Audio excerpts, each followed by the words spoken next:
Join me on the phone now is State Senator Greg Boso. For 40 years, Senator Boso's been a member and chief at the Summersville Volunteer Fire Department. He has been a busy man the last 5 days. Senator Boso, good morning to you. Good morning, Mike. And just make sure I get that corrected. The highest rank that I ever held was deputy chief with the department. Okay. But, we just do what we have to do. But, right. I appreciate you having me on this morning. It's a good morning.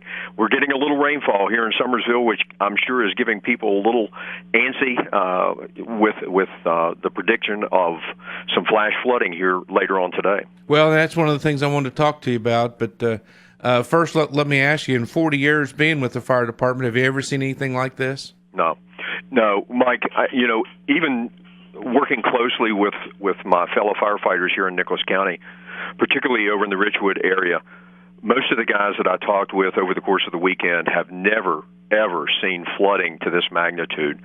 The fire chief in Richwood, Tommy Coleman, actually indicated that probably this is about a foot above flood level wise, the highest elevation that he can remember. We were talking with some of the folks that lived down in the Marfrance area, which is on the western side of Richwood, coming back towards Summersville.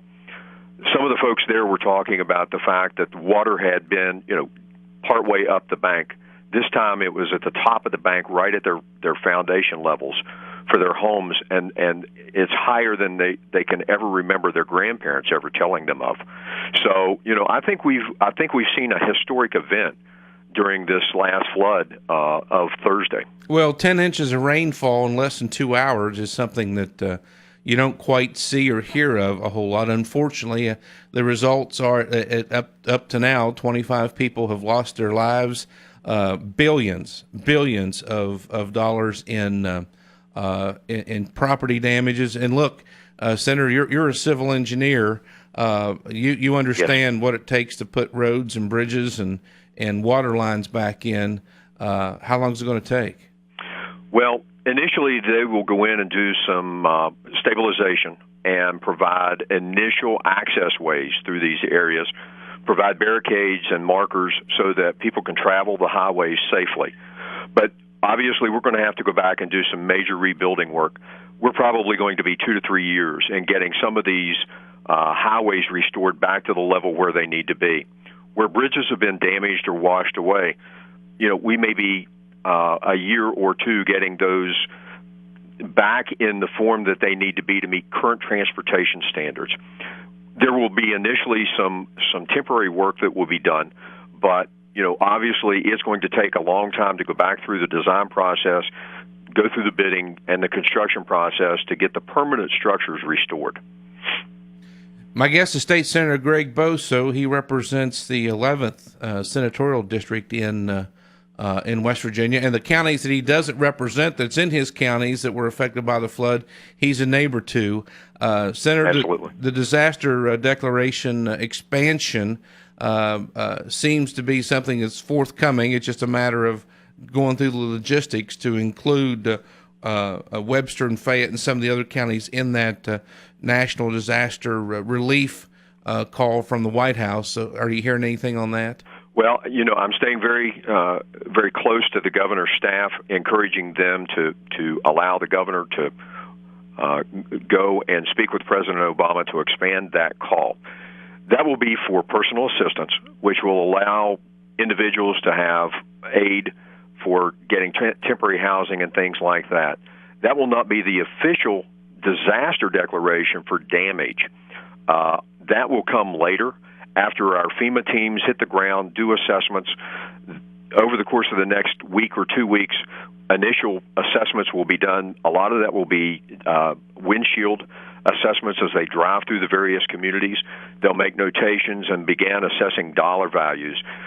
That information from FEMA will go back to the president in concert with other information that's provided by our emergency response agencies here throughout the state, and be packaged in understanding what the federal declaration for disaster assistance will be. But right now we're getting personal assistance. We've got that personal declaration, personal assistance declaration that covers Greenbrier, Kanawha, and Nicholas counties. I've already asked that be expanded to include Webster and even potentially Clay County. We're just now seeing initial reports for Clay, and the devastation there appears to be as significant as it is in Nicholas and Greenbrier counties. Well, in Fayette County as well, right? I understand that there's some areas within Fayette County as well that also had some impact, particularly down around the Nowlin area. I've been looking at the Nowlin area from the Nicholas County side.